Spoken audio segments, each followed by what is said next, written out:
Hi everyone! Ako po si Mami Mau. And for this video ay ituturo ko po sa inyo kung paano makagawa ng sarili ninyong backdrop decors. Gamit lamang po ang PixArt na application mula sa inyong laptop or sa inyong cellphone ay maaari na po natin i-download ang kung anumang figure ang ating gagamitin.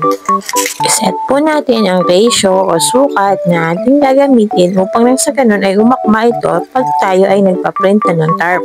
Sa aming event po, ang aking ginamit ay ang Kuromi theme sapagkat ito po ang napiling theme ng ating customer. Once na magupit na po natin ang bawat figure, ay ididikit naman po natin ang mga ito sa styrofoam. Ang gamit ko naman po sa pagdidikit ay ang aking glue gun.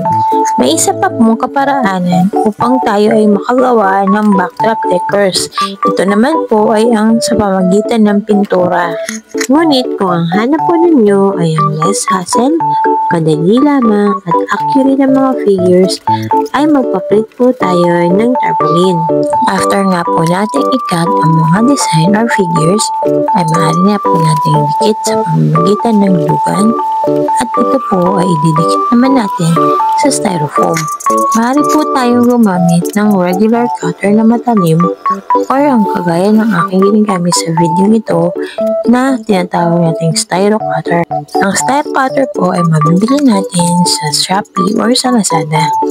Ang kaibahan po ng styro cutter versus sa ordinary cutter, ang styro cutter po dahil ito ay nagputus ng init buhat sa kuryente, tayo po ay magkakaroon ng smooth na gilid sa ating paghiwa ng mga larawan.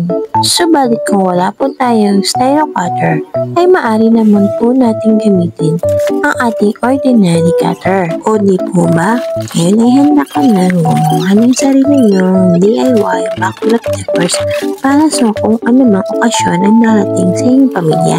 Naway nakatulong. Ako po si Mami Mau. Thank you for watching.